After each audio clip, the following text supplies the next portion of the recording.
Hello दोस्तों, स्वागत है आप सभी का हमारे यूट्यूब चैनल पर। दोस्तों, आज के इस वीडियो में लेकर आ गए हैं बीए सेकेंडर वालों के लिए जिन्होंने हिंदी साहित्य लिया है। उनके फर्स्ट पेपर के लिए हम टोटल 20 मोस्ट इम्पोर्टेंट क्वेश्चन का सीरीज़ लेकर आ गए हैं। दोस्तों, इस वीडियो में हमने ऐसे क्वेश्चन शामिल किए हैं जो कि आपके प्रीवियस ईयर यानी कि लास्ट ईयर में काफ़ी बार पूछे गए हैं और यह आपके एग्ज़ाम के दृष्टि से आपके लिए बहुत ही महत्वपूर्ण है। इसलिए मैंने ऐसे ही 20 क्वेश्चन को कवर किया है। सो दोस्तों, अगर आप ये 20 क्वेश्चन और आंसर एंड तक देख लेंगे तो इससे आपको बोर्ड में काफ़ी हेल्प मिलेगी। तो गाइस, चलिए पहला प्रश्न देख लेते हैं। आपका पहला प्रश्न है कि कुकुरमुत्ता निराला की किस वर्ग में आने वाली कविता है। तो इसका जो सही उत्तर हो जाएगा ऑप्शन नंबर बी सही हो जाएगा, यानी कि प्रगतिवादी। ओके, तो चलिए अगला प्रश्न देख लेते हैं। आपका अगला प्रश्न है कि निराला काव्य की भाषा का स्वरूप क्या है। तो इसका जो सही आंसर हो जाएगा ऑप्शन नंबर डी इसका सही हो जाएगा, खड़ी बोली। ठीक है, निराला की काव्य भाषा जो है वो है खड़ी बोली। तो गाइस, चलिए अगला प्रश्न देख लेते हैं। आपका अगला प्रश्न है कि इनमें से कौन सी कृति निराला की नहीं है। इनमें से कौन सी कृति निराला जी की नहीं है। तो इसका जो उत्तर हो जाएगा ऑप्शन नंबर सी सही हो जाएगा कि युगवाणी जो है वो निराला जी की कृति नहीं है। ठीक है, तो गाइस चलिए अगला प्रश्न देख लेते हैं। आपका अगला प्रश्न है कि निराला जी का मूल पैतृक गांव कौन सा था। तो गाइस, इसका जो राइट आंसर हो जाएगा ऑप्शन नंबर बी सही हो जाएगा, यानी कि गढ़ा कोला निराला जी का मूल गांव था। ओके, तो गाइस चलिए अगला प्रश्न देख लेते हैं। आपका अगला प्रश्न है कि अबे सुन बे गुलाब में गुलाब किसका प्रतीक है। जो सही उत्तर हो जाएगा ऑप्शन नंबर बी, यानी कि शोषक का वर्ग। ठीक है, तो चलिए अगला प्रश्न देख लेते हैं। आपका अगला प्रश्न है कि इनमें से निराला की कौन सी कविता प्रगतिवादी नहीं है। तो इसका जो सही उत्तर हो जाएगा ऑप्शन नंबर ए सही हो जाएगा, यानी कि जूही की कली जो है वह प्रगतिवादी नहीं है। ओके, तो चलिए अगला प्रश्न देख लेते हैं। आपका अगला प्रश्न है कि जूही की कली कहाँ सो रही थी।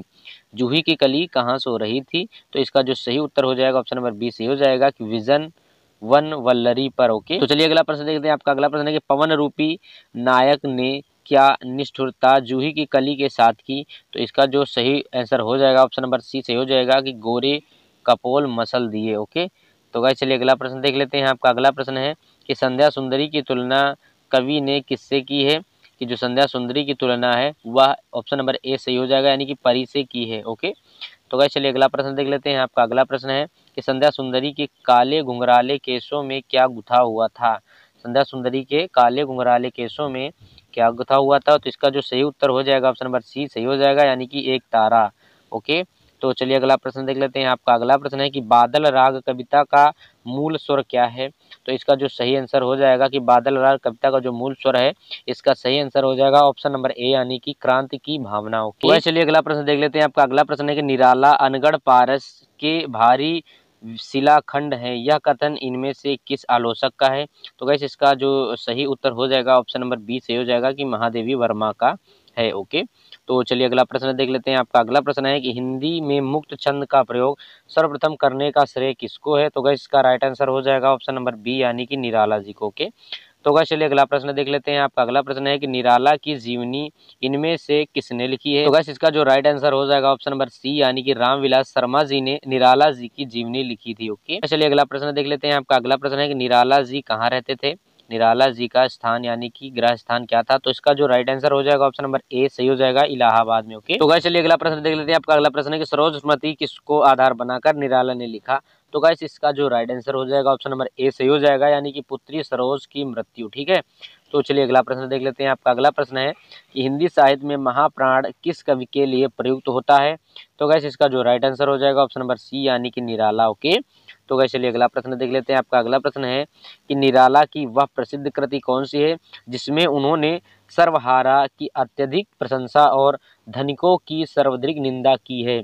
तो गाइस, इसका जो राइट आंसर हो जाएगा ऑप्शन नंबर बी, यानी कि कुकुरमुत्ता। ओके, तो गाइस चलिए अगला प्रश्न देख लेते हैं। आपका अगला प्रश्न है कि निम्नलिखित में से कौन सा छायावादी कवि विद्रोही और क्रांतिकारी है।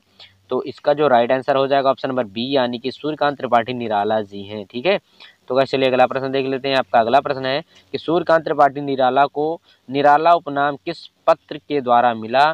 तो गाइस, इसका जो राइट आंसर हो जाएगा ऑप्शन नंबर बी सही हो जाएगा कि मतवाला। मतवाला सूर्यकांत त्रिपाठी निराला जी के उपनाम से मिला था। ठीक है, चलिए अगला प्रश्न देख लेते हैं। आपका अगला प्रश्न है कि निराला जी का सर्वप्रथम प्रकाशित कविता संग्रह है, या फिर आपको ऐसे पूछ सकता है कि निराला का पहला काव्य संकलन कौन सा है। तो गैस इसका जो राइट आंसर हो जाएगा ऑप्शन नंबर सी सही हो जाएगा, यानी कि अनामिका। अनामिका जो है निराला जी की सर्वप्रथम प्रकाशित कविता है। ठीक है, सो गैस चलिए नेक्स्ट क्वेश्चन की ओर। आपका नेक्स्ट क्वेश्चन है और आपकी वीडियो का लास्ट क्वेश्चन है कि जूही की कली किस रस की रचना है। तो इसका राइट आंसर हो जाएगा ऑप्शन नंबर सी, यानी कि संयोग श्रृंगार। ओके, जूही की कली जो है वह संयोग श्रृंगार की है। तो गैस उम्मीद करते हैं आपको वीडियो पसंद आएगी। वीडियो पसंद है तो वीडियो को लाइक करें, चैनल पर नए प्लीज चैनल को सब्सक्राइब करें, और मैं ऐसे एजुकेशन से रिलेटेड चैनल पर वीडियो डेली अपलोड करता रहता हूँ। सो गैस मिलते हैं नेक्स्ट वीडियो में, तब तक के लिए बाय, टेक केयर, जय हिंद, वंदे मातरम।